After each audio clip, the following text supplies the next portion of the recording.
आज की क्लास में हम लोग करने वाले हैं न्यूटन के गति के समीकरण।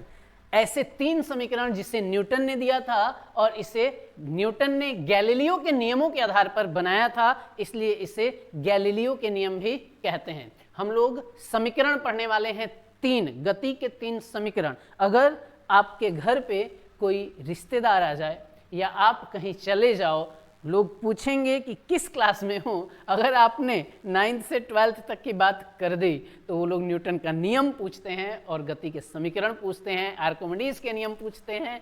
कुछ ऐसे फेमस रूल्स हैं जिसे वो लोग पूछते हैं तो उसे आप बता सको। और कुछ तो होशियार लोग ऐसे हैं जो पूछते हैं कि 6.25 कितना होता है। और कुछ लोग ऐसे हैं जब क्या ही बताया जाए उनके बारे में, जो एक्चुअली इंटेलिजेंट नहीं होते हैं, उनके पास नॉलेज नहीं है, बट वो क्वेश्चन इस तरीके का करते हैं।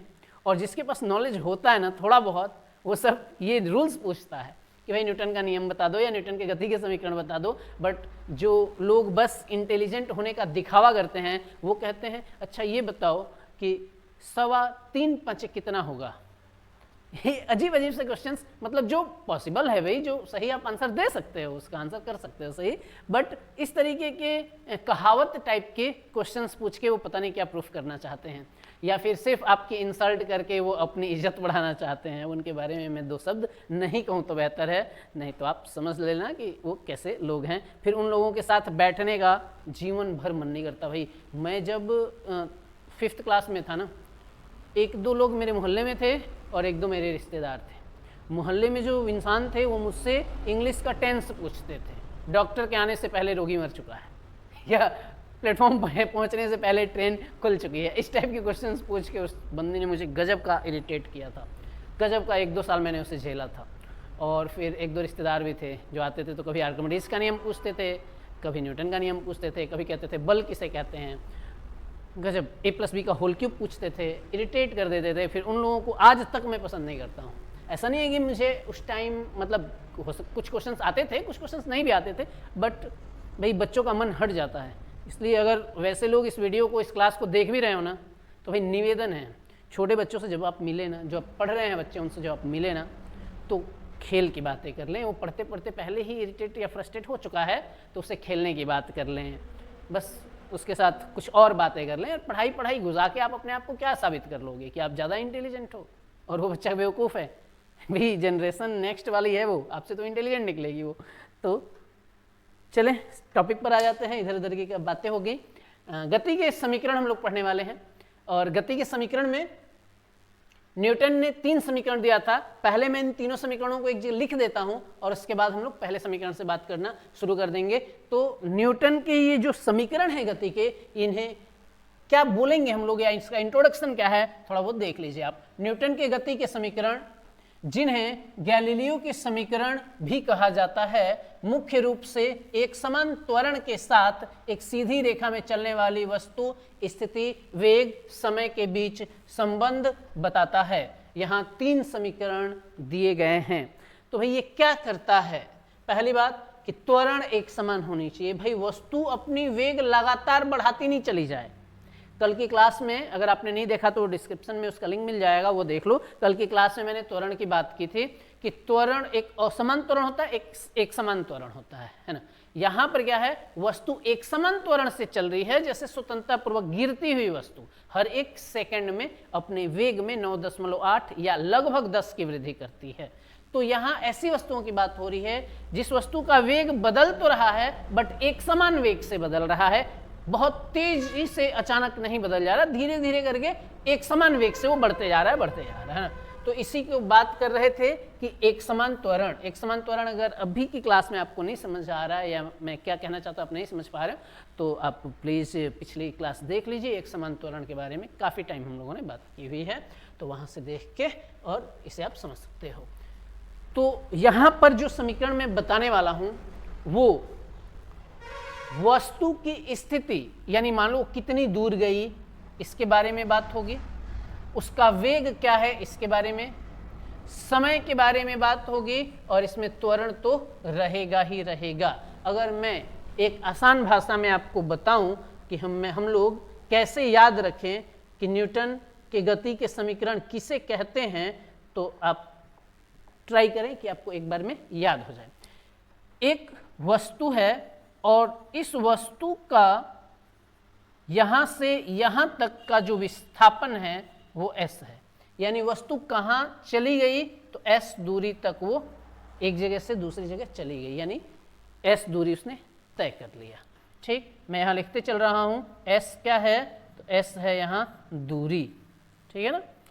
अब जाने में उसने समय तो लिया होगा, तो उसने इस बिंदु A से बिंदु B तक जाने में समय लिया है। कितना समय लिया उसने, तो t समय लिया है उसने।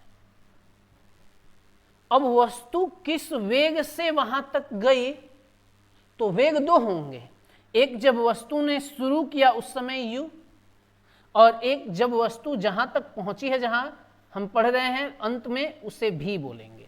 ठीक, तो u जो है वो हो जाता है प्रारंभिक वेग, ये हो जाता है बच्चों प्रारंभिक वेग, कौन सा, u। और भी क्या हो जाता है कि अंत में इसका वेग क्या है, यानी ये हो जाता है आपका अंतिम वेग, अंतिम वेग। और a तो त्वरण रहेगा ही, तब वस्तु अपने वेग को बढ़ाते हुए जा रही है a त्वरण से, तभी तो वस्तु का वेग u से क्या हो जा रहा है, v हो जा रहा है। तो u से v वस्तु का वेग अगर हो जा रहा है तो उसमें त्वरण है, वस्तु अपने वेग को लगातार बढ़ाते जा रही है। तो यहाँ पर गति का समीकरण कोई पूछ दे कि मतलब ये गति का समीकरण है क्या, ये क्या साबित करना चाहता है, या इसमें हम क्या पढ़ने वाले हैं, तो आप कहना किसी गतिशील वस्तु के द्वारा तय की गई दूरी, लिया गया समय, प्रारंभिक वेग, अंतिम वेग तथा त्वरण में संबंध प्रदर्शित करने वाला समीकरण गति का समीकरण कहलाता है। इन समीकरणों को न्यूटन ने दिया था और गैलीलियो के नियम की सहायता से इन्होंने बनाया है, तो इसे हम गैलीलियो का समीकरण या गैलीलियो का नियम भी कहते हैं। तो वापस हम लोग एक बार डेफिनेशन की बात कर लेते हैं कि गति का समीकरण कहते किसे हैं। किसी गतिशील वस्तु द्वारा, कोई वस्तु यहाँ से और यहाँ चली गई, इसका मतलब कि वस्तु गतिशील है। तो किसी गतिशील वस्तु द्वारा तय की गई दूरी s, लिया गया समय t, प्रारंभिक वेग u, अंतिम वेग v में संबंध प्रदर्शित करने वाला समीकरण गति का समीकरण कहलाता है। त्वरण भी है इसमें, त्वरण का भी नाम आप बता सकते हो। तो ये आपको संकेत पहले अपने दिमाग में भर लेने हैं कि s क्या है, तो s दूरी या विस्थापन है, t क्या है, समय है, टाइम, u क्या है, प्रारंभिक वेग है, v क्या है, अंतिम वेग है। u प्रारंभिक वेग यानी इनिशियल वेलोसिटी, और v अंतिम वेग, फाइनल वेलोसिटी। और यहाँ a क्या है, एक्सेलरेशन है, त्वरण है a। तो इनके द्वारा जो इन पांचों में s, t, u, v, a, दूरी, समय, प्रारंभिक वेग, अंतिम वेग, त्वरण, पांचों में जो संबंध प्रदर्शित करने वाले समीकरण हैं वो कौन से तीन समीकरण हैं, तो तीन समीकरण को मैं यहाँ लिखना चाहता हूँ, पहले लिख दिया जाए, उसके बाद मैं इस पेज पे आके वापस आपको बताऊंगा।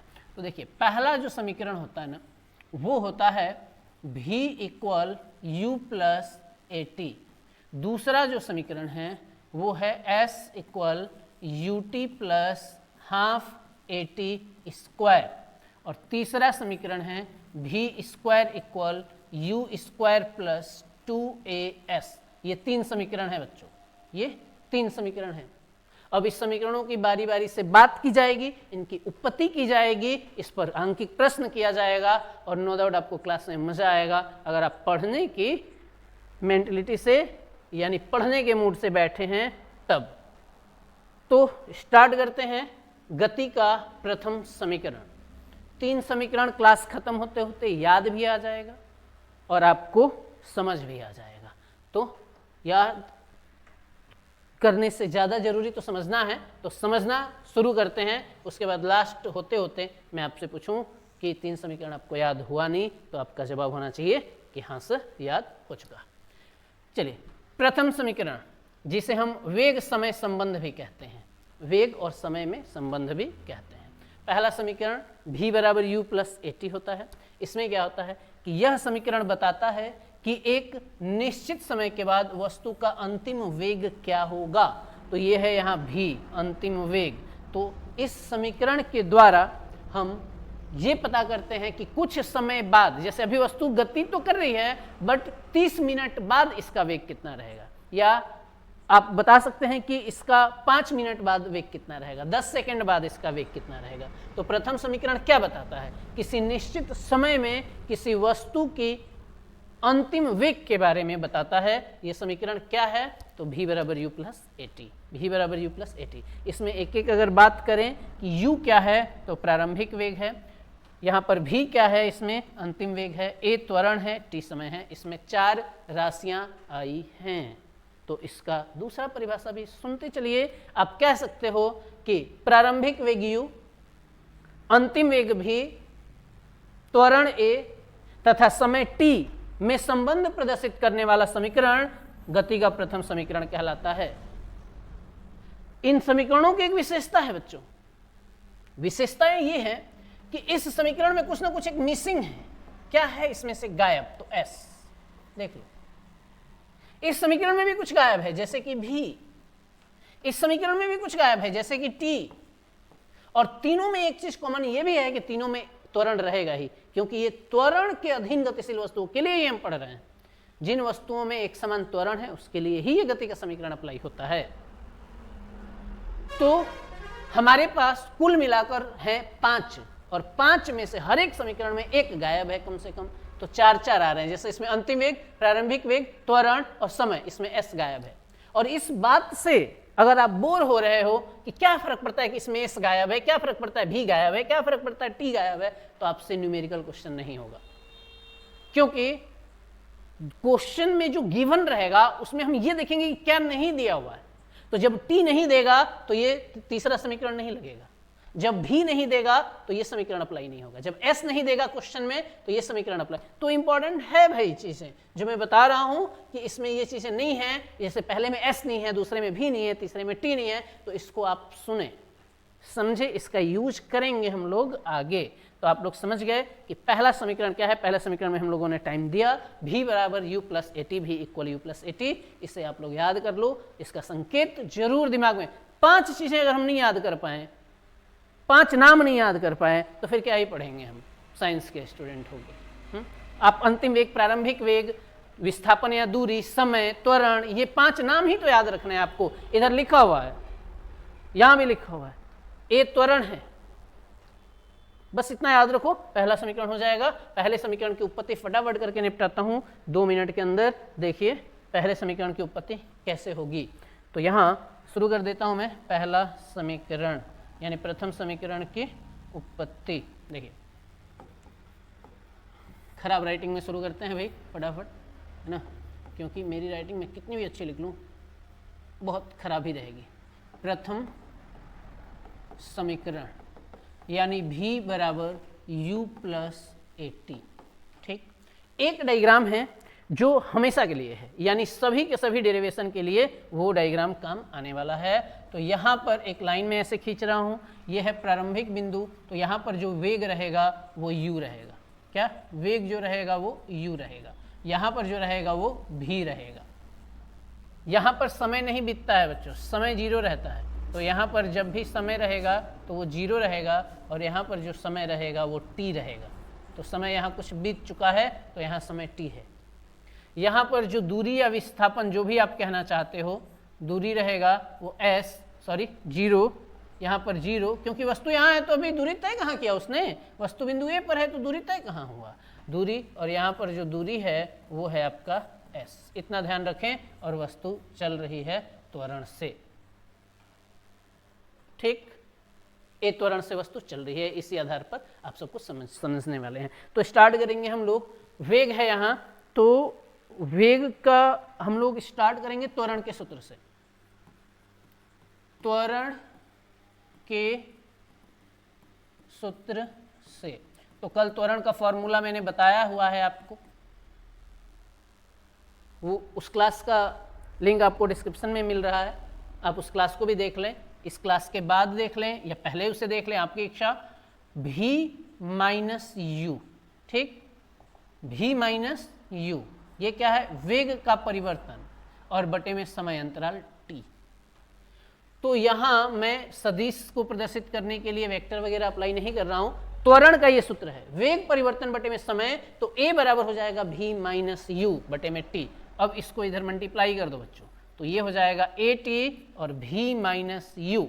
अब ये जो u है वो इधर आ जाएगा, तो हो गया क्या, हो गया u प्लस at बराबर v, और यहाँ से सीधा लिख देते हैं इस तरफ से v इक्वल, तो u plus a t, v equal u plus A T. बताइए ये गति का प्रथम समीकरण हुआ कि नहीं हुआ? कितना ईजी है। अगर आप ये सिर्फ ये ध्यान रख लें कि शुरुआत कहाँ से करनी है, शुरुआत कहाँ से करनी है, त्वरण के सूत्र से, तो आप आगे कर लोगे, आगे आपको परेशानी नहीं होगी। त्वरण a बराबर v minus you by T, A T इधर ये ट्रांसफर हो गया इक्वल v माइनस यू, ये सही चल रहा है, और यहाँ से u जो माइनस है वो आके प्लस हो गया, तो v equal you plus A T. यहाँ से एकदम क्लियर हो जाएगा आपका गति का ये प्रथम समीकरण है। क्लियर, ये गति का पहला समीकरण हो गया। अब हम लोग इसी पर एक क्वेश्चन करेंगे, v बराबर यू प्लस ए टी पर मैंने आपसे कहा कि गति का समीकरण याद करेंगे, उस पर एक क्वेश्चन करेंगे, फिर दूसरा समीकरण उसकी उत्पत्ति एक क्वेश्चन, तीसरा समीकरण उसकी उत्पत्ति फिर एक क्वेश्चन, ऐसे nवें सेकंड में तय की गई दूरी पर भी हम लोग बात करने वाले हैं लास्ट में चल के। तो आइए फटाफट इसको निपटाते हैं। एक बस, ये क्या टाइपिंग है, जिसने भी टाइपिंग करा ना बहुत ज़्यादा तारीफ करने वाला हूँ मैं उसकी। आराम की स्थिति से कह रहे हैं भैया विराम होता है, तो यहाँ पर मैं क्या करूँ अब, सुसाइड तो करूँगा नहीं अभी, मैं बहुत लंबे टाइम तक जीना है मुझे, तो इस आराम को काट कर क्या लिख देना है, विराम, यहाँ विराम। अच्छा हो सकता है आराम मतलब रेस्ट, बहुत गलत नहीं है, बट फिर भी चलो आगे बढ़ेंगे। एक बस विराम की स्थिति से चलना, यहाँ रेस्ट लिखा भी है, आराम ठीक है, आराम विराम जो भी है। एक बस विराम की स्थिति से चलना शुरू करती है, तो शुरू में बस रुकी हुई है, u बराबर 0 लिखो, क्या लिखो, u बराबर 0 लिखो, मीटर प्रति सेकंड मात्रक लिखना है इसका वेग का, तो लिख सकते हो आप। और 2 मीटर प्रति सेकंड स्क्वायर के एक समान त्वरण से, तो जब त्वरण आएगा तो a लिखो ना, आपको पता ही नहीं है कि त्वरण को a लिखें कि क्या, उस त्वरण का संकेत क्या है, तो फिर क्या करेंगे। तो त्वरण का संकेत आप सबको पता है भी, एक्सेलरेशन त्वरण है, उसको a लिखा जाता है। अब यहाँ 2 हो गया, 10 सेकंड तक चलती है, तो भाई t बराबर हो गया 10 सेकंड। 10 सेकंड के अंत में बस का वेग क्या होगा, मैंने आपसे कहा था कि 5 चर हैं, उनमें से 4 की बात होगी, एक छूटेगा। इसमें क्या छूट रहा है, इसमें s छूट रहा है, s दूरी। तो पहला समीकरण एक ऐसा समीकरण है जो s नहीं रखता है, तो गति के प्रथम समीकरण से, प्रथम समीकरण से v बराबर u प्लस ए टी, बताइए इसमें s है कहीं, नहीं है। और अगर आप दूसरा समीकरण लगाओगे तो s पहले ही आ जाएगा, s equal U T plus half A T square होता है। तीसरा समीकरण लगाओगे तो v स्क्वायर बराबर यू स्क्वायर प्लस 2as, ये दिखा है s, ये दिखा है s, तो न दूसरा लगेगा न तीसरा लगेगा, यहाँ लगेगा s कहीं है नहीं, न दिया है न पूछा जा रहा है, इसलिए लगेगा यहाँ कौन सा, पहला समीकरण लगेगा। और फटाफट इसमें वैल्यू रखेंगे v, तो यहाँ लिख देता हूँ v इक्वल u 0 है प्लस ए टी, ए की वैल्यू 2 है और t की वैल्यू 10 है, तो v equal you plus A T यानी 20 आ गया, और मीटर प्रति सेकंड, ये इसका हो गया आंसर। इस 0 को छोड़ना है क्योंकि 0 की वैल्यू नहीं है, वो 0 ऐड होके 20 ही रह जाएगा। तो इस तरीके से हम लोग क्वेश्चन कर पाएंगे। हमने क्या करा, गति का प्रथम समीकरण v बराबर यू प्लस ए टी, ये कंप्लीट करा। ठीक, आपने इसका परिभाषा देखा, आपने फिर इसके ये तीनों समीकरण को एक बार मैंने लिख दिया था एक जगह, फिर इसकी उत्पत्ति देखी आपने कि कैसे ये इसकी उत्पत्ति हुई, फिर इस पर एक क्वेश्चन किया आपने। अब तो आ जाओ, ये क्वेश्चन तो आप करके दिखा लोगे। क्वेश्चन नंबर 2 का आंसर आप कमेंट बॉक्स में कमेंट करेंगे, बहुत छोटा सा है, सॉल्यूशन फटाफट कर लेंगे, स्क्रीनशॉट ले लीजिए, मुझे आगे बढ़ना है। मुझे द्वितीय समीकरण की बात करनी है, तो इसका स्क्रीनशॉट करें और देखिए कि अगला क्या है। द्वितीय समीकरण, देखिए द्वितीय समीकरण ये स्थिति समय संबंध, स्थिति का मतलब है दूरी या विस्थापन से यहाँ पे, तो ये s को ही ये स्थिति कह रहे हैं, ठीक है ना। तो आप देख पा रहे हैं s equal U T plus half A T square, half A T square. अब यहाँ यह समीकरण बताता है कि एक निश्चित समय में वस्तु ने कितनी दूरी या विस्थापन तय किया। भैया यहाँ s लिखा है, क्या लिखा है इधर, s लिखा हुआ है, तो s ही तो बताएगा, मतलब कितनी दूरी तय होगी या कितना विस्थापन तय होगा, ये समीकरण यही तो बताएगा। s निकलेगा तो कितने समय में कितनी दूरी तय होगी, कितना विस्थापन तय होगा, ये बताएगा। यहाँ s क्या है, विस्थापन है, डिस्प्लेसमेंट है। तो फिर अब इसकी भी आप उत्पत्ति चाहते हैं क्या। दूसरा समीकरण याद हो गया, s equal U T plus half A T square. इसकी उत्पत्ति चाहिए क्या आपको। अगर इसकी उत्पत्ति चाहिए तो हमें एक काम करना होगा। यहाँ पे देखो, यहाँ पर हमें समझना होगा सबसे पहले कि प्रथम समीकरण क्या है। तो गति के, क्योंकि देखो द्वितीय समीकरण की उत्पत्ति तब कर पाओगे जब आपको पहला समीकरण याद है, तो बस याद है तो मैं लिख रहा हूं गति के प्रथम समीकरण से, प्रथम समीकरण से। तो समीकरण है क्या, तो v equal you plus A T बना दो समीकरण एक, ठीक। अब वस्तु द्वारा तय की गई दूरी, क्योंकि यहां पर क्या पूछा जा रहा है बच्चों, दूरी s ही निकालना है ना इसमें। तो चूंकि किसी वस्तु द्वारा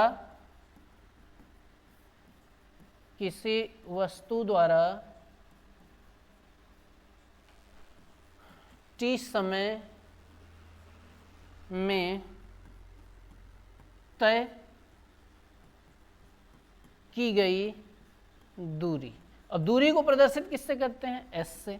दूरी बराबर होता क्या है, तो चाल गुणे समय, लेकिन यहाँ पर वेग है तो यहाँ औसत वेग होगा, यहाँ पर होगा दूरी बराबर औसत वेग, औसत वेग हो गया इनटू समय, यहाँ समय हो गया। अब s इक्वल औसत वेग क्या होता है बच्चों, तो v plus you by two, और समय कितना है, तो t है, ठीक। ये हो जाएगा आपका इतना। अब देखिए आगे,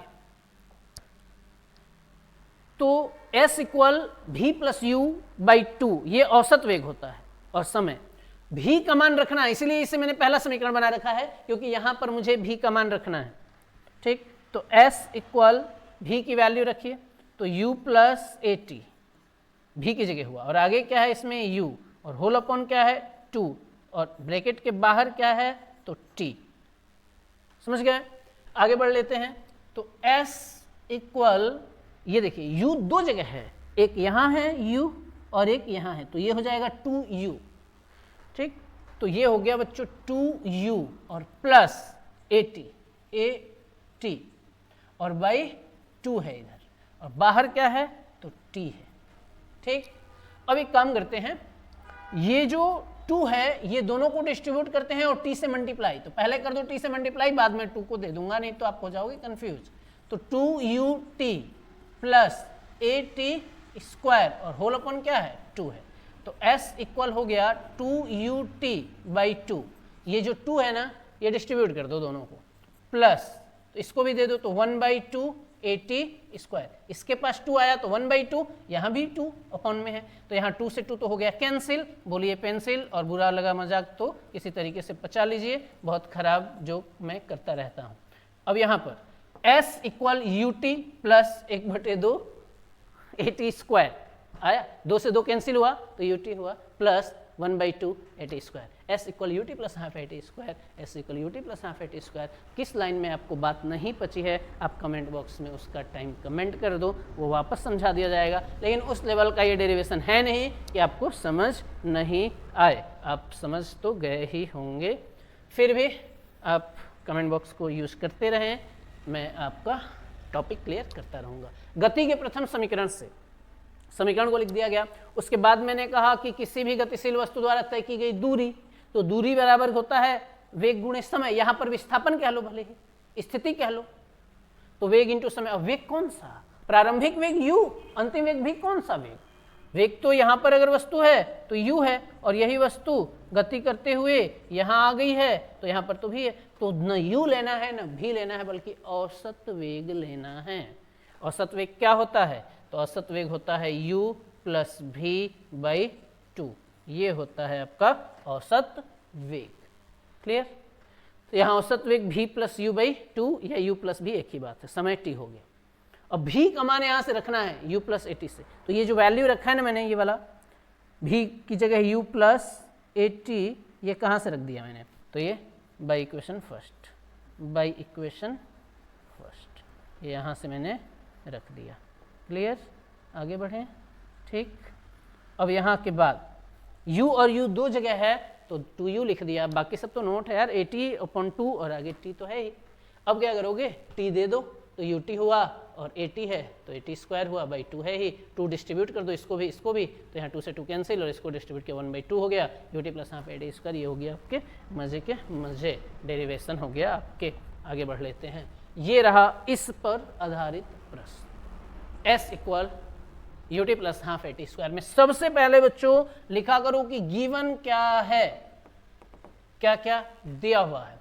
एक स्थिर खड़ी कार u बराबर 0, पहले ही स्थिर खड़ी कार है, विराम में है, जिसे आराम लिखा गया था, आराम या विराम में है तो u बराबर हो गया 0।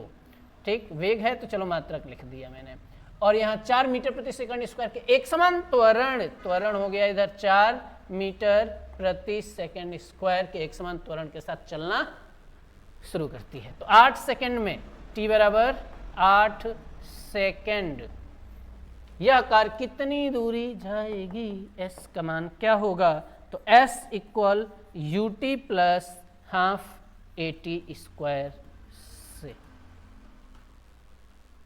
s इक्वल ut, u की वैल्यू 0, t की वैल्यू 8 प्लस 1/2, मिलाइए ऊपर से नीचे, देखते रहो, आंखें बड़ी कर लो, देखते रहो। a की वैल्यू 4, t की वैल्यू 8 का हुआ स्क्वायर, 0 से हुआ मल्टीप्लाई, तो ये हो गया 0, और ये 2 से 4 को करिए कैंसिल, तो हो जाएगा 2, और 8 का स्क्वायर 64, और 64 को कर लो आप मल्टीप्लाई 2 से, तो हो जाएगा 128, और ये मीटर इसका यूनिट है, मात्रक है, 128 मीटर जाएगी। 8 सेकंड में 128 मीटर जा रही है, क्या बात है, 8 सेकंड ले रहा ना, सही है। आगे बढ़े, दूसरा समीकरण हो गया। क्या हुआ दूसरा समीकरण? s equal ut plus half eighty square, आंखें बंद करो, s बराबर ut plus half eighty square. खाना खाने से पहले जैसे भोजन मंत्र कोई बोले, वैसे ही 3 समीकरण आपको बोल के सोना है, मतलब बोल के खाना है। एक्चुअली सोने वाला मंत्र नहीं बता रहा हूँ मैं, खाना खाने वाला मंत्र बता रहा हूँ। खाना खाने से पहले पानी थोड़ा सा हाथ में लेना है, खाना रखा हुआ है, बहुत स्पीड में बोलना है ना, और थाली के चारों तरफ पानी ऐसे गिराना है। बोलना क्या है? v बराबर u plus eighty, s equal ut plus half eighty square, v square equal u square plus 2s, ऐसे फिर के भोजन करना है। अगर ऐसे कर लिए पचेगा नहीं वो खाना। मंत्र सिखा दिया मैंने, बोल के ही खाना है आपको आज। चलो नेक्स्ट में आ जाते हैं इस पेज पे कि तीसरा समीकरण क्या है। और ये तीसरा समीकरण जिसने भी लिखा ना, इधर जिसने भी लिखा ना, क्या ही बताऊँ मैं इसको। ये तीसरा समीकरण बच्चों याद नहीं करना, ठीक, इसको मैं कर देता हूँ पेंट। मज़ा आया आपको? अरे गलत लिख दिया पीपीटी में, मज़ा आ गया। सर की क्लास में सब गलतियाँ ही हो रही हैं।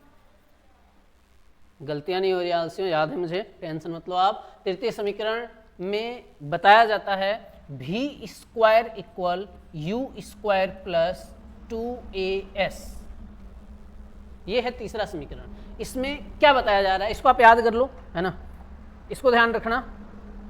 सच में जो इसमें है वही चीज़ें नहीं रट लेनी है आपको, क्योंकि जो टाइपिंग करते हैं वो सारे सब्जेक्ट नहीं समझ सकते, वो बस जो टॉपिक है उसे टाइप कर देते हैं, तो मिस्टेक तो सबसे होना है। खैर, इस समीकरण का उपयोग तब किया जाता है जब हमें समय के बारे में जानकारी नहीं हो। भाई टाइम दिया ही नहीं गया कि आपको 10 सेकंड चलना है, 15 सेकंड चलना है, 10 घंटे चलना है, टाइम दिया ही नहीं गया। देखो कहीं समय है इसमें, टी है नहीं है।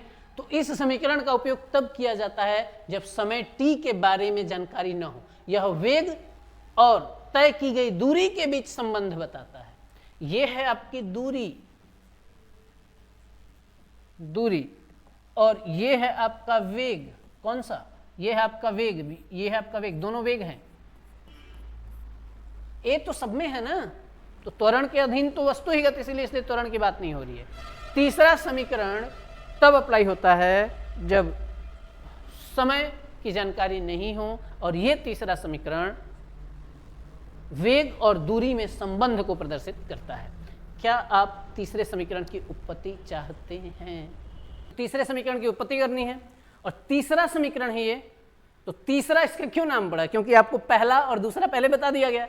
जो सबसे पहले बना वो पहला, प्रथम, और जो दूसरी बार बना मतलब उसके बाद बना वो द्वितीय। तो तीसरे समीकरण की उत्पत्ति तब होगी जब आपको पहला और दूसरा याद रहेगा। बस फॉर्मूला, बस समीकरण की बात कर रहा हूं मैं। तो यहां मैं देखिए पहले समीकरण को भी लिख रहा हूं, द्वितीय समीकरण को भी लिख रहा हूं, और दोनों की वैल्यू एक दूसरे में कैसे रख के करना चाहता हूं ये हम लोग देखेंगे जस्ट अभी। देखिए थोड़ा सा जगह बना लिया जाए। अब देखो, आ जाओ इधर, आंखें खोलो और देखो। मैं कह रहा हूं कि गति के कलर चेंज करूंगा, मन नहीं लग रहा मेरा, वाइट दिमाग की दही बन रही है, वाइट। देखो गति के प्रथम समीकरण से क्या होता है?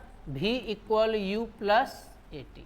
एक काम करो, आपको आइडिया तब लगेगा जब मैं दूसरा समीकरण लिखूंगा, बट इतना याद रखो, ध्यान रखो अभी कि इसमें से t निकालना है, इसमें से समय निकालना है। तो u को लाओ इधर, तो हो जाएगा v minus you equal A T.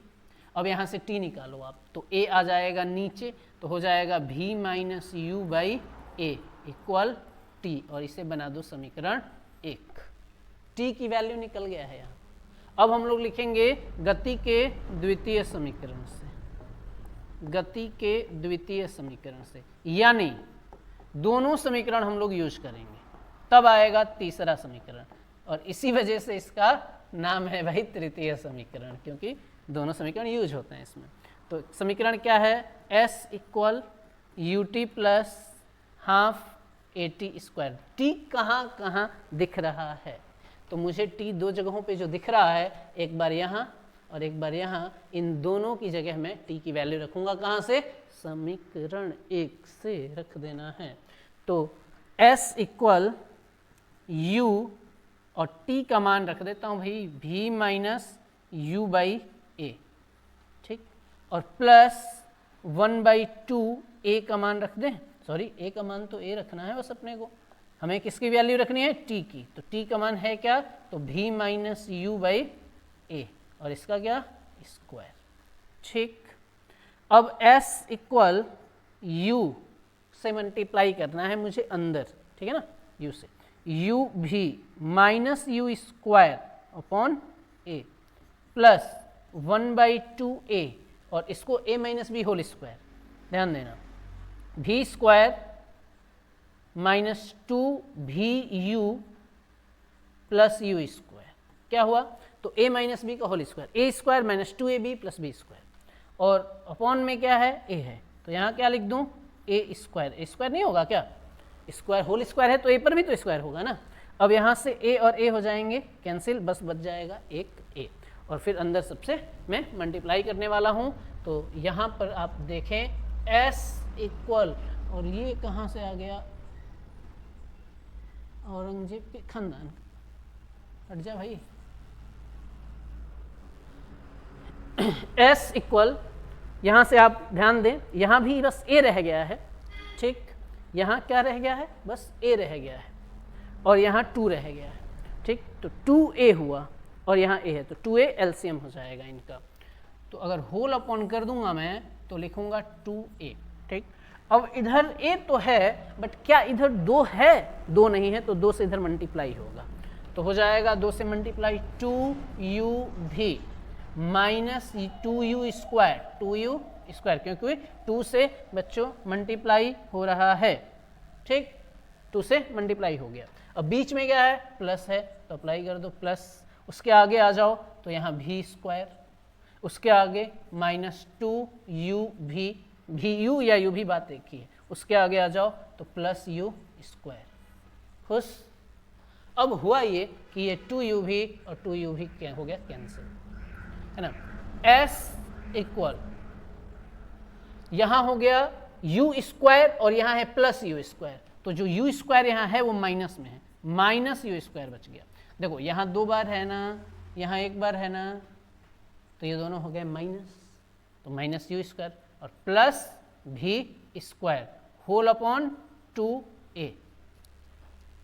अब इस 2 से इसमें क्या हो जाएगा, मल्टीप्लाई, तो हो जाएगा 2as equal minus u square plus भी स्क्वायर। अब ये यू स्क्वायर इधर ला दो, तो माइनस है तो प्लस हो जाएगा ना यू स्क्वायर, तो यू स्क्वायर प्लस 2as और इधर ये अकेले क्या रह गया है, भी स्क्वायर। अब सीधा लिख दो इस तरफ से, ये भी है तो भी स्क्वायर, इधर क्या है यू स्क्वायर प्लस 2as, और यही क्या है, गति का तीसरा समीकरण है, गति का तीसरा समीकरण है।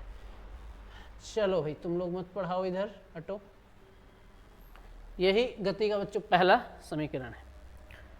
तो फिर इसको मैं कर देता हूँ ब्रैकेट में, और इस तरीके से हमने कर लिया इस समीकरण को भी, ठीक। तो तीसरे समीकरण की उत्पत्ति हम लोग तब कर पाए जब पहले समीकरण से हमने समय निकाला, v equal you plus eighty से हमने t निकाला, और दूसरे समीकरण s equal U T plus half eighty square में जहाँ जहाँ भी t था वहाँ वहाँ वैल्यू हमने रख दिया, और निकल गया हमारा समीकरण नंबर 3, समीकरण नंबर 3, ठीक। ये है आपका पूरा सॉल्यूशन, स्क्रीनशॉट या शॉर्ट स्क्रीन नहीं, स्क्रीनशॉट, ठीक। स्क्रीनशॉट तो आप लेते ही होंगे और पीडीएफ आप टेलीग्राम से ले लेंगे, डिस्क्रिप्शन में टेलीग्राम का लिंक मिल रहा है। अब ये जब तीसरा समीकरण हो गया तो इस पर भी एक क्वेश्चन तो बनता है, और फिर टीवे सेकंड में तय की गई दूरी जो काफ़ी इंटरेस्टिंग है, इन तीनों से भी अच्छा टॉपिक है वो, उस पर भी हम लोग चलेंगे। पहले कर लेते हैं फटाफट इसका एक क्वेश्चन और देखते हैं कि क्या है इसमें कहानी। सबसे पहले क्या बताया आपको कि गिवन लिखो, उससे आइडिया लग जाता है कि कौन सा समीकरण यूज करना है। तो गिवन में यह है कि एक रेसिंग कार 10 मीटर प्रति सेकंड के प्रारंभिक वेग से, तो प्रारंभिक वेग हो गया यू ही तो होता है भाई, चल रही है। यहां पर एक रेसिंग कार है, ये 10 की स्पीड से चल रही है 10 मीटर प्रति सेकंड से। ड्राइवर ब्रेक लगाता है जिससे कार में इतना एक समान मंदन उत्पन्न होता है। देखो जब भी मंदन उत्पन्न होगा, ब्रेक लगेगा, गाड़ी धीरे होगी, तो उस समय आप a की वैल्यू माइनस में लिखना, तो -5 मीटर पर सेकेंड स्क्वायर। ब्रेक लगा दिया गया है इस कार में, ये कार भगते हुए जा रही थी बट ब्रेक लगा दिया गया इसमें, तो अब ये धीरे होने लगी। रुकने से पहले कार कितनी दूरी तय करेगी, तो अंत में क्या करना है, इसे रोक देना है। रोकना मतलब 0 कर देना है इसका वेग, और उत्पन्न त्वरण का मान ये हमसे पूछ रहे हैं। तो चूंकि गति के कौन से समीकरण, 10वें समीकरण से, 10वां के 20वां, तो गति के तृतीय समीकरण से गति का तीसरा समीकरण होता है v square equal you square plus 2as। देखिए इसमें कहीं समय नहीं है, और तीसरा समीकरण तब यूज होता है जब समय नहीं रहता है।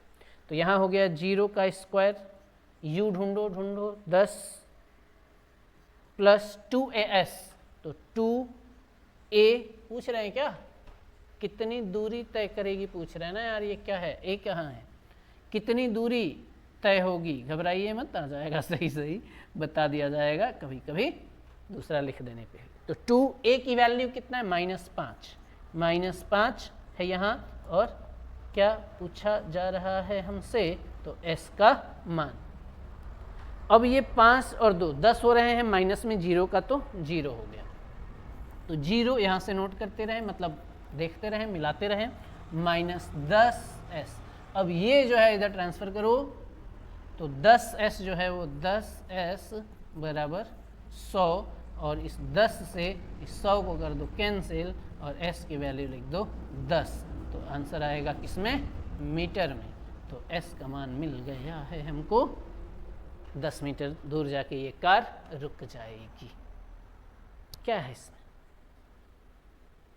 यहाँ समीकरण यूज हो गया है, सारे वैल्यू रख दिए गए, इजी कैलकुलेशन। 5 दूनी 10 माइनस में है, वो 10 इधर आ गया, 10 ने 100 को कैंसिल करा, फिर आंसर मिला। और यहाँ पर बात होगी अब nवें सेकेंड में तय की गई दूरी। सबसे पहले आप समझें इसे कि nवां सेकेंड होता क्या है, नहीं तो आप लिख दोगे n सेकेंड। n सेकेंड और nवें सेकेंड में बहुत ज़्यादा अंतर है बच्चों। n सेकेंड और nवें सेकेंड में बहुत अंतर है। तो चलिए बात करते हैं nवें सेकेंड की। पहले मैं आपको समझाने की कोशिश करूं कि ये टॉपिक है क्या चीज़। देखो, यहाँ से यहाँ तक 1 2 3 4 5 6। अब 5 सेकेंड का मतलब है कि यहाँ 0 से स्टार्ट होकर 1 2 3 4 5, तो 5 सेकेंड में तय की गई दूरी यहाँ से यहाँ तक है। 5 सेकेंड में तय की गई दूरी यहाँ 0 से लेकर 5 तक में है, लेकिन 5वें सेकेंड में तय की गई दूरी वहां तक होती है जहां तक चौथा खत्म हो जाए। 4 खत्म हो गए तो अब क्या स्टार्ट हुआ? 5वां। और जहां 6 शुरू हो रहा है, जैसे यहां 6 शुरू हो जाएगा, इसके बाद से 6 शुरू हो जाएगा, तो ये नहीं ले सकते आप, क्योंकि यहां 5 सेकेंड बीत गए और वो 6वां सेकेंड। 5 सेकेंड मतलब चौथा सेकेंड खत्म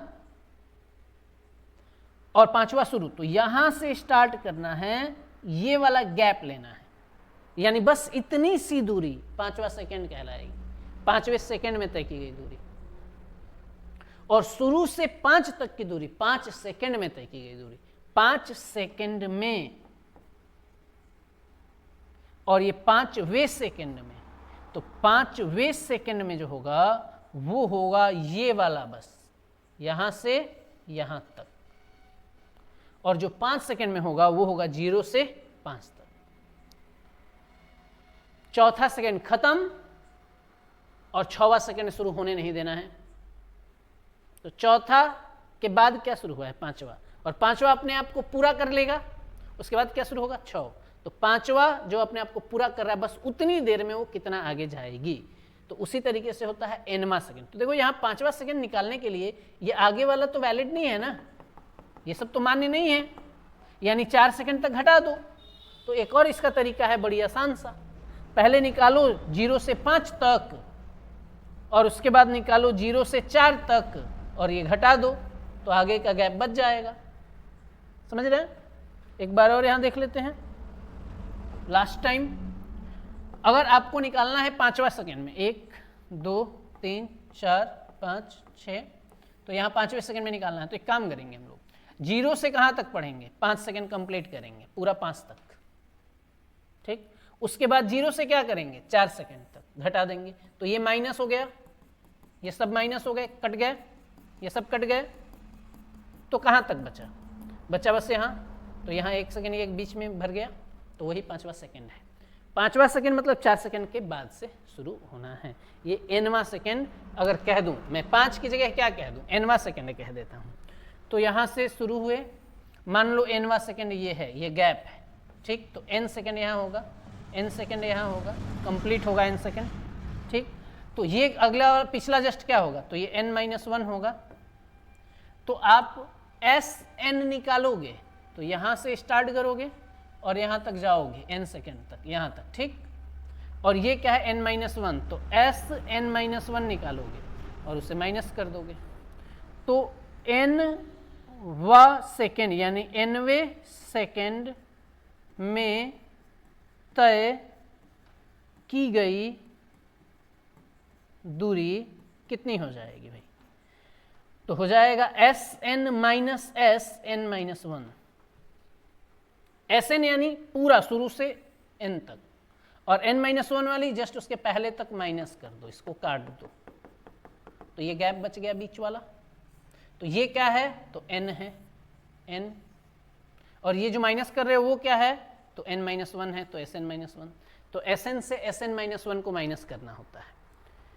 ठीक, यहाँ पे अगर आपको अभी भी परेशानी आ रही है ना, तो इसकी फुल डिटेल एक बार देखिए। आप कह रहे हैं कि nवें सेकंड में तय की गई दूरी का अर्थ है किसी विशेष सेकंड के दौरान चली गई दूरी, जैसे कि सिर्फ 5वें सेकंड में या सिर्फ 10वें सेकंड में। 0 से 5 तक नहीं, बस 5वें सेकंड टुकड़ा, और 0 से 10 तक नहीं, बस 10वां सेकंड जब चल रहा है उसी टाइम। ठीक, तो nवें सेकंड में तय की गई दूरी का सूत्र यहां लिखा हुआ है कि n सेकंड में तय की गई दूरी यही होता है Sn। ठीक, और n-1 सेकंड में तय की गई दूरी तो Sn-1 ये होता है। यदि कोई वस्तु प्रारंभिक वेग u एक समान त्वरण a से चल रही हो, तब nवें सेकंड में तय की गई दूरी का सूत्र ये रहा, Sn equal u plus a/2 to n-1। तो इसे तो अपने दिमाग में एकदम सेट कर लेना है, u plus a/2 to n-1, easy ही है। अगर एक दो बार आप लिख के प्रैक्टिस कर ले, u plus a/2 to n-1, परेशान ना हो, उत्पत्ति में दे रहा हूँ अभी, इसके डेरिवेशन में करा दूंगा, अभी करा दूंगा, बहुत आसान ही है, बट याद रखना भी जरूरी है, क्योंकि कहीं एग्जाम में आ गया, कॉम्पिटेटिव एग्जाम या कहीं भी, तो आप उत्पत्ति नहीं करने लग जाओगे ना, डायरेक्ट फॉर्मूला याद रहेगा तभी तो क्वेश्चन करोगे। तो उत्पत्ति तो मैं कर ही रहा हूँ, टॉपिक को मैं एक्सप्लोर करूंगा, बट आप डायरेक्ट भी याद रखिए, u plus a/2 to n-1, ये हो जाएगा आपका Sn का फॉर्मूला। आपको उत्पत्ति जाननी है इसको, तो गति के द्वितीय समीकरण से इसकी उत्पत्ति होती है। nवें सेकंड में तय की गई दूरी Sn निकालूंगा, समीकरण 1 बना दूंगा, फिर n-1वें सेकंड में तय की गई दूरी निकालूंगा, समीकरण 2 बना दूंगा और दोनों को माइनस कर दूंगा, आ जाएगा अपना। देखिए अभी करते हैं इसकी उत्पत्ति। ओके, थोड़ा सा यहाँ पर पहले ग्राफ पर हम लोग एक बार बात कर लें कि nवें सेकंड में पटीरता यूनिफॉर्म, ये क्या है, लैंग्वेज चेंज हो गई है पूरी, खैर इससे फर्क नहीं पड़ता है ना, इससे फर्क नहीं पड़ता, ग्राफ पे आते हैं। nवें सेकंड के लिए ये ग्राफ है। यहाँ हो क्या रहा है कि वस्तु शुरू में विराम अवस्था में यहाँ है, ठीक, डिस्प्लेसमेंट तय नहीं कर रही है, तो शुरू में 1 सेकंड का टाइम लग रहा है, तो थोड़ा सा ऊपर उठिए, थोड़ा सा ऊपर, 2 सेकंड में यहाँ तक चली गई, ये देख रहे हो गैप। अब इसी तरीके से n-1 सेकंड है यहाँ तक, और ये n सेकंड है, तो n-1 के बाद और n से पहले ये जो रहता है यही nवां सेकंड कहलाता है। और यही तो बात कर रहे हैं हम लोग, यही तो फॉर्मूला लिख रहे हैं, u plus a/2 to n-1। तो यही गैप हमें निकालना है कि कितनी दूरी तय हुई है। अगर इस ग्राफ पे हम समझे तो ये यहाँ से लेकर यहाँ तक, तो ये वाली आएगी ना, तो ये दूरी हुआ, ये क्या हुआ, बड़ा कौन सा Sn, तो Sn माइनस ये क्या है, तो Sn-1। अगर इसके बजाय इस तरीके के दोनों अलग अलग ग्राफ है, पैटर्न मतलब ये है जो वक्रीय ग्राफ है, और ये इसे दंडाकार ग्राफ कहते हैं, इसमें आयताकार ग्राफ भी इसका नाम है, ये ऐसे बनाया जाता है। तो n-1 तक यहाँ तक गई है और n सेकंड में यहाँ तक गई है, तो दोनों को माइनस, तो यहाँ से ये वाला माइनस होगा, यही रेंज होगा, तो ये जो क्षेत्र बचेगा, ये जो यही तय की गई दूरी होगी। अब आ जाते हैं कि इसकी उत्पत्ति हम कैसे करें।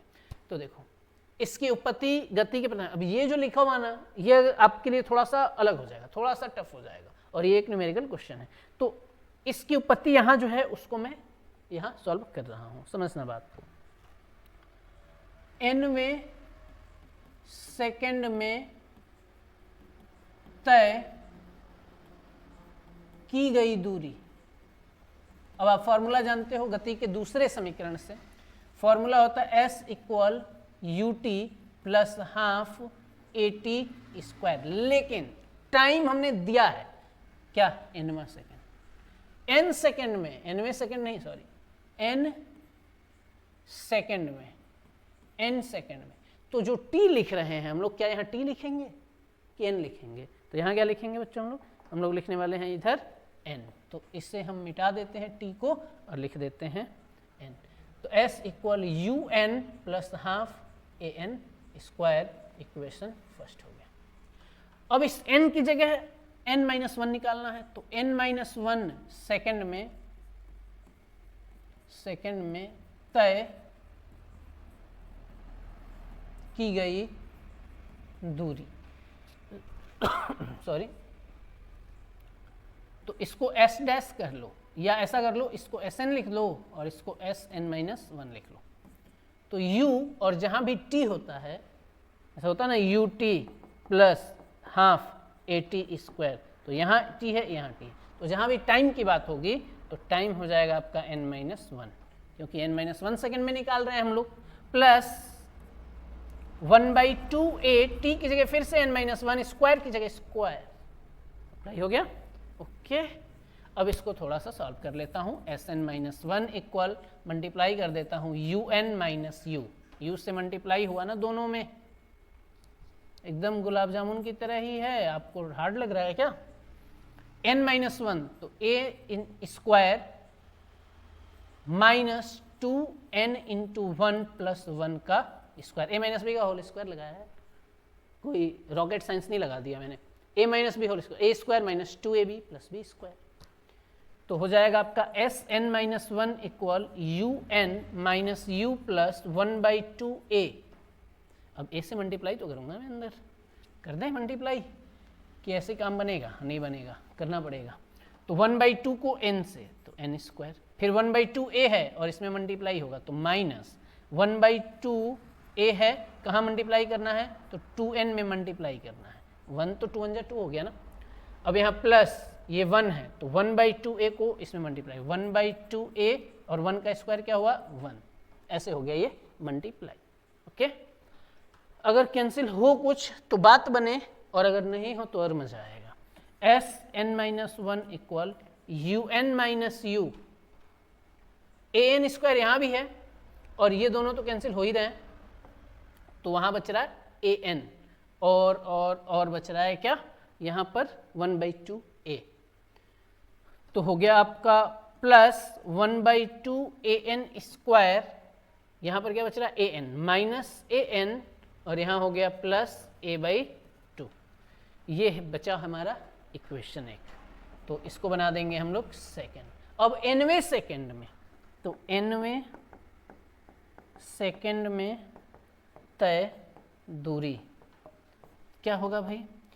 तो sn माइनस sn-1, तो sn क्या है? sn जो हमने इक्वेशन फर्स्ट में निकाला होगा, ये देखिए जो यहाँ निकाल रखा है, तो यहाँ sn रखते हैं क्या? तो un प्लस 1/2an स्क्वायर। ध्यान रखना ये माइनस है, और जहाँ पे चीज़ें हार्ड लगे, जहाँ पे चीज़ें बोरिंग लगे, जहाँ मन नहीं लगे, वहीं पर लगाना होता है। हम लोगों को भी कभी कभी पढ़ाने में एकदम मन नहीं लगता है, लेकिन वही हमारा टाइम होता है। अगर उसी टाइम हम लोगों ने पढ़ा दिया तो फिर ठीक है, हमारी प्रैक्टिस हो गई, हम बेहतर हो गए। और उस टाइम अगर हमने छोड़ दिया तो हमेशा के लिए ऐसे ही रह गया। टहलना बहुत आसान है, सुबह उठना है, टहलना है, लेकिन जो चीज़ें बहुत आसान होती हैं वो भी बहुत टफ होती हैं, रेगुलर फॉलो ही नहीं हो पाती हैं। और जिन चीज़ों पे मन नहीं लगता है, समझ लो कि वही आपके काम लायक है। कोई भी चीज़ देख लो, जो भी अच्छा है उसे मन नहीं लगता। जैसे रील्स स्क्रॉल करना, मज़ा आता है, लेकिन वही सबसे बेकार है। आपको कहीं से कुछ ग्रोथ नहीं दे रहा हो, ना मेंटल ग्रोथ दे रहा है और ना फाइनेंशियल ग्रोथ दे रहा है, ना आपका हेल्थ उससे बढ़ रहा है, सब कुछ लॉस हो रहा है। मेंटली डिस्टर्ब हो रहे हैं बच्चे, हेल्थ भी ख़राब हो रही है, आंखें ख़राब हो रही हैं, और वेल्थ क्या, पूरा टाइम ही आपका वेल्थ, और टाइम उसमें वेस्ट हो रहा है। तो जिसमें मज़ा आता है जब, तो उसको एंजॉय आप कर लो थोड़ी देर के लिए, बट जहाँ पे चीज़ें लगे आपको कि नहीं अब ये जो चीज़ है ये इसमें मज़ा नहीं आ रहा, जैसे एक्सरसाइज के टाइम आप जब थक गए, जब आपको मज़ा नहीं, दर्द हो रहा है, उस टाइम वो एक्सरसाइज आपको फ़ायदा करती है।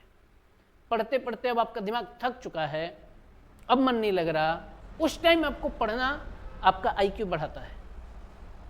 तो ये टॉपिक तो फिर भी ईजी है, इससे बोर नहीं होना है, वैल्यू रखना है और रखते ही सॉल्व हो जाएगा, तो आप परेशान ना हो।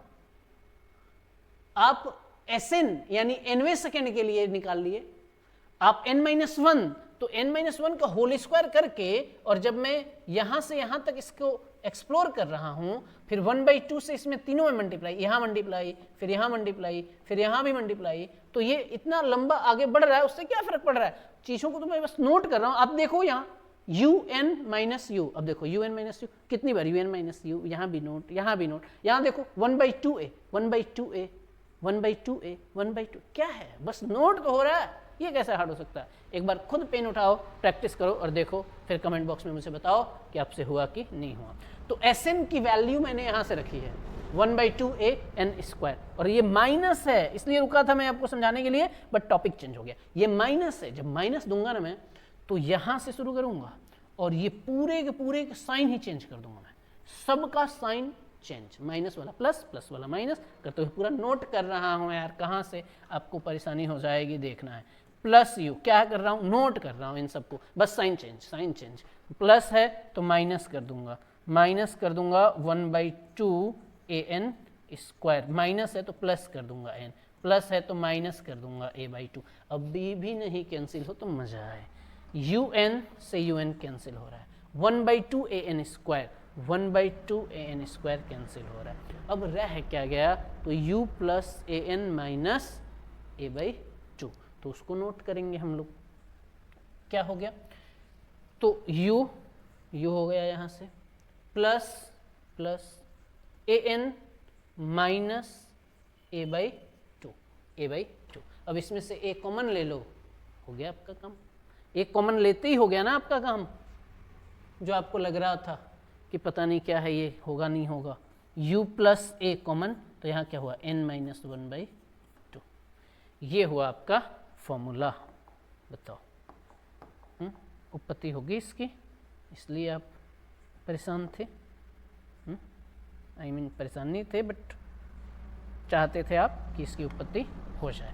तो u प्लस a n-1/2, यहाँ आप 2 एलसीएम ले लोगे तो 2n-1/2 हो जाएगा। मैं ये कह रहा हूँ कि अगर आप चाहें तो u प्लस a और एलसीएम ले ले 2 तो हो जाएगा सॉरी 2n-1, और आप चाहेंगे तो ये जो 2 है वो a/2 भी लिख सकते हैं यहाँ से। तो u प्लस a/2 और इधर हो जाएगा 2n-1। तीनों लाइनें सही है, ये भी सही है, ये भी, ये भी, तीनों फॉर्मूला ही है। ठीक, मैच करना है आपको, तो ये देखिए u प्लस a/2 2n-1 है ना, यहाँ से मैच कर लो आप, यहाँ थोड़ा सा बड़ा दिख जाए शायद आपको। हाँ, u plus a/2 2n-1, a/2 2n-1, okay. यहाँ डेरिवेशन देखिए, u प्लस a/2 2n-1। कोई दिक्कत, कष्ट, परेशानी, तकलीफ हो तो कमेंट बॉक्स में कमेंट करिए। 2-3 मिनट की वीडियो में फिर से सॉल्व करके, सॉर्ट आउट करके आपकी प्रॉब्लम, और वापस आपको बिल्कुल अच्छे खाने की तरह सलाद के साथ परोस दिया जाएगा। आते हैं नेक्स्ट क्वेश्चन पे, क्योंकि ये है हमारा लास्ट स्लाइड, तो यहाँ पर क्वेश्चन मिलेगा आपको न्यूमेरिकल। एक कार सॉरी, एक कार स्थिर अवस्था, जब भी स्थिर बोले ना u बराबर 0 चेप दिया करो, से 2 मीटर प्रति सेकेंड स्क्वायर के त्वरण से, ये देखिए त्वरण त्वरण त्वरण, ए लिख दियो, 2 मीटर प्रति सेकेंड स्क्वायर चलना शुरू करती है। तो हमें बताइए कि 5वें सेकेंड में, 5वें सेकेंड, तो t5 पूछ रहे हैं, 5वें सेकेंड t5 यानी n की वैल्यू है ये, n बराबर 5 है ना, t नहीं n, n बराबर 5। 5वें सेकेंड में कार कितनी दूरी तय करेगी? तो s5 बराबर क्वेश्चन मार्क। देखो sn बराबर u प्लस क्या था, a/2 2n-1 था, ओके। ये देखिए u प्लस a/2 2n-1 था, ठीक। तो इसी फॉर्मूले में हमें रख देना है। u शुरू में क्या है? 0, a क्या है? एक्सेलरेशन देखो 2, यहाँ भी लिखा हुआ 2 × 5 - 1, ये 2 से 2 कैंसिल। अब क्या रह गया? तो 2 5 जा 10 - 1, तो कितना आ गया? 9 मीटर। 9 मीटर ये जाएगी S5 में, समझ गए आप? 5वें सेकंड में ये 9 मीटर की दूरी तय करेगी। यानी अगर यहाँ से यहाँ चल रही है, ये पहला सेकंड खत्म, दूसरा सेकंड खत्म, तीसरा, चौथा, पांचवा, तो ये चौथा से लेकर 5वें तक जब इसमें ये ट्रेवल करेगी तो ये 9 मीटर ट्रेवल करेगी। खुश? तो आपको पता है कि आपके कमेंट का इंतज़ार रहेगा मुझे, और क्लास लाइक करना नहीं भूलें। बहुत ही ख़ास होता है कि भाई कोई लाइक कर रहा है, यानी हमें और पढ़ाना चाहिए और टॉपिक लाना चाहिए और मज़े से पढ़ना चाहिए। तो आपके लाइक और कमेंट से ही हमारी क्लासें चलती हैं कि हाँ, बच्चों को कुछ पढ़ना है, हमें कुछ पढ़ाना है और वो भी मज़े के साथ पढ़ाना है। तो उम्मीद करता हूँ कि आपने सब्सक्राइब कर लिया होगा और अपने दोस्तों के साथ ये क्लास शेयर करते रहिए। तब तक के लिए गुड बाय, मिलते हैं नेक्स्ट क्लास में।